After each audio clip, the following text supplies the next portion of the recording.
দেখা গেল ভাবতাম আমার বাবা অনেক গরিব। তো যদি এই ছেলের কাছ থেকে চলে যায়, তো আমার তো এইভাবে অবিবাহিত ছেলে তো জুটেই না। মানুষ টাকা পয়সা অনেক কিছু তো একটা বিবাহিত ছেলের কাছে বিয়ে দিছি। আচ্ছা যা, অত্যাচার অত্যাচার স্বীকার করে থাকি তার কাছে, এক বছর থাকি। থাকার পরে হ্যাঁ, হঠাৎ একসময় ঢাকা নিয়ে আসে। তো ঢাকা নিয়ে আসার পরে সে আমার নানা ধরনের নির্যাতন সে করে বিভিন্ন মানুষের দিয়ে। করানোর পরে সে এভাবে চলতে থাকে। আসসালামু আলাইকুম, আমার নাম তিশা, আমার বাড়ি মানিকগঞ্জ। তো আমি আপনাদের মাঝে আসার উদ্দেশ্য হলো, আমার লাইফে একটা বড় ধরনের একটা দুর্ঘটনা ঘটছে, তার জন্য আপনাদের মাঝে শেয়ার করার জন্য আমি আসছি। তো আমার বাবা একসময় অনেক গরিব ছিল। তো আমার কপালে কোনো অবিবাহিত ছেলে জুটছিল না। তো আমার বাবা হঠাৎ করে একটা বিবাহিত ছেলের কাছে বিয়ে দেয় আমরা ঘর সংসার করি। 5 বছর ঘর সংসার করার পরে হঠাৎ করে এভাবেই হালকা দিন আনে, টুকটাক একদিন কাজ করলে 10 দিন করে না করার কারণে হঠাৎ একদিন তার বন্ধুকে নিয়ে আসে আমার রুমে। তো আমি বাসায় বসে আছি। তো তার বন্ধু এসে বলতেছে, ভাবি কেমন আছেন, নানান ধরনের কথা। হ্যাঁ, আমি বললাম হ্যাঁ ভাইয়া ভালো আছি, ভালো আছেন? হ্যাঁ, এগুলো কথা বলার পরে আমার হাজবেন্ড ওকে রেখে চলে যায়। তো চলে যাওয়ার পরে সে আমার কাছে অনেক কিছু কাড়ে নেওয়ার পরে ও আবার আমার হাজবেন্ডের বন্ধু বেরিয়ে যায়। তারপরে আমার জামাই ওর কাছ থেকে টাকা নেয়। মানে সে আমার দিয়ে একটা ব্যবসা শুরু করছিল। তো শুরু করলে এভাবে যাই হঠাৎ গ্রামবাসীরা জেনে যায়। তখনও আমি ধুন্দা ছিলাম। আমি ভাবতাম আজকে যদি আমার বাবার টাকা পয়সা থাকতো, এবার জামাইয়ের ঘরে আমি থাকতাম না। তবে আমি কবেই চলে গেলাম, দরকার হলে গার্মেন্টসে চাকরি করে খেলাম, তারপর আমি সেই জায়গায় থাকতাম না। তো আপনার আপনার করছি। পরে এক সময় দেখা গেল ভাবতাম আমার বাবা অনেক গরিব। তো যদি এই ছেলের কাছ থেকে চলে যায়, তো আমার তো এইভাবে অবিবাহিত ছেলে তো জুটেই না। মানুষ টাকা পয়সা অনেক কিছু তো একটা বিবাহিত ছেলের কাছে বিয়ে দিছি। আচ্ছা যা, অত্যাচার অত্যাচার স্বীকার করে থাকি তার কাছে, এক বছর থাকি। থাকার পরে হ্যাঁ, হঠাৎ একসময় ঢাকা নিয়ে আসে। তো ঢাকা নিয়ে আসার পরে সে আমার নানা ধরনের নির্যাতন সে করে বিভিন্ন মানুষের দিয়ে। করানোর পরে সে এভাবে চলতে থাকে। পরে আমি বললাম, দেখো, ঢাকা যেহেতু গাইছি, বাড়িতে তো কিছু ছিল না। তো ঢাকার পরিবেশ তো, গ্রামের পরিবেশ অন্যরকম, ঢাকার পরিবেশ অন্যরকম। তো এক কাজ করি, দুজনে মিলে আমরা জব করি, তারপরও আমাদের লাইফটা অনেক সুন্দর যাবে। চলো আমরা দুজনে মিলে জব করে তাহলে সংসার বাচ্চা কাচ্চা সবই চালাইতে পারবো।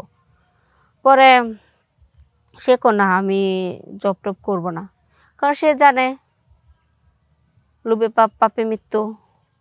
অনেক লোভ করছিল, সে টাকা পায়, পয়সা অনেক ইনকাম করতে পারে, জব করলে 8-10 হাজার টাকা বেতন পাবে, তার এটাতে হবে না। পরে এভাবে কাটতে থাকে। পরে আমার যে ঢাকা যে ভাড়া নিয়েছিলাম, সে ভাড়াটার পাশে এক মহিলা বলতেছে, তারা তো আর জানতো না, মানে চুরি করে নির্যাতন আমার উপর করতো। পরে আমি একদিন শেয়ার করলাম, আপু এরকম এরকম অত্যাচারী আমার উপরে চলা। পরে আমার বলতেছে, সুন্দর, তোমাকে এটা লাইফটা গোছানোর মতন একটা বুদ্ধি দেয়। আমি কই, কি বুদ্ধি দেন শুনে? পরে আমার বললো, শুনো, এটা মানুষের জীবন না।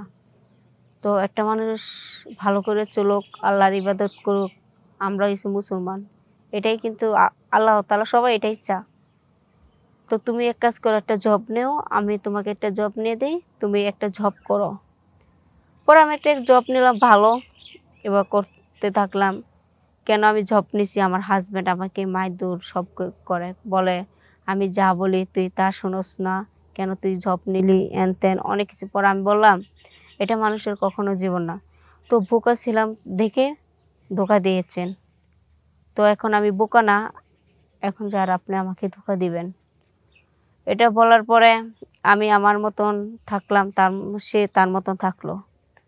থাকার পরে এভাবে দিনকাল যা আসে, কিন্তু আমি তারে কখনো ডিভোর্স দিই না। কারণ আমার 2-3টা বাচ্চা আছে, আমি তারে ডিভোর্স দিব কোন উদ্দেশ্যে?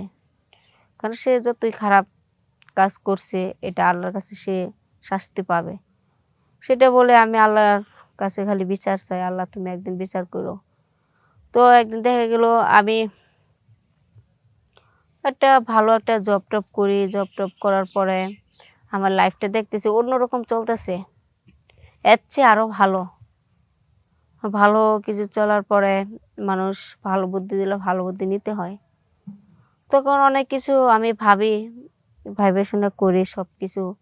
ঢাকাতে আসি, পরে একটা ছেলের সাথে হাই হেলো হয় অফিসে, ভালো একটা জব করে। তো হ্যাঁ, তার সাথে অবশ্যই যে সময়টা, সেই সময়টা তার সাথে কথা কথা বলে মেসেজ করে কাটাই। কাটানোর পরে হঠাৎ একদিন যায় আমার স্বামী, ক তুই কি আমার ঘর সংসার করবি না? পরে আমি বললাম এরকম খারাপ জামাইয়ের সাথে কেউ থাকে না। পরে আমি বললাম তুই কে? আমি তোকে চিনি না, তুই যা, এই যে এতে চলে যা। পরে সে জানা যাই হয়েছে না হয়েছে দেখো, সরি ভুল হয়েছে, বুঝতে পারলাম না। আমি বললাম তুই গ্রামে করলি এইসব, তুই বুঝতে পারলি না? এখন তুই শহরে এসে তুই আমাকে দিয়ে এসব ধরনের করলি, তোর শরীর কি বাজলি না? তখন আমি অনেক কিছু বললাম। বলার পরে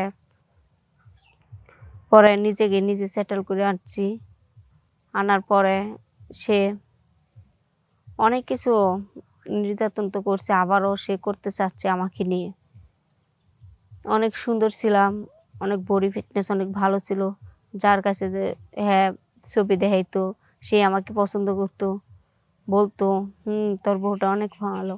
কিন্তু বাড়িতে জানতো বউ, কিন্তু শহরে কেউ জানতো না যে আমি তার বউ। কিন্তু কেউ জানতো না, এসব নিয়ে অনেক খারাপ মন্তব্য অনেক কিছু করতো মানুষে। তো এভাবে দিনকাল যাইতে থাকে। তো আমি বলি এখন যা করছিলে ভালোর জন্যই করছিলে, তো এখন তোর রাস্তা তুই দেখ, আমার রাস্তা আমি দেখি, বাট আর কখনো আমার কাছে আসবি না। এই বলে তার কাছে আমি বিদায় নিই। তো বিদায় নেওয়ার পরে এভাবে আমার একটা ছেলের সাথে ভালো পরিচয় হয়, কথা বলে আমি বিয়ে করে আমি সেই জায়গায় এখন থাকি, ঢাকাতে এখন আমি থাকি। তো আসসালামু আলাইকুম, এই জায়গায় আমার বক্তব্য, আমার কথা শেষ করলাম। কিন্তু আমার মতন কেউ এরকম জেনে শুনেও কেউ ভুল করবেন না, কখনোই ভুল করবেন না। তো স্বামী না ভালো হলেও তার ঘর সংসার করার চেষ্টা করবেন না। তো এরকম স্বামীর ঘর কেউ করবেন না। তো আশা করি সবাই ভালো থাকবেন।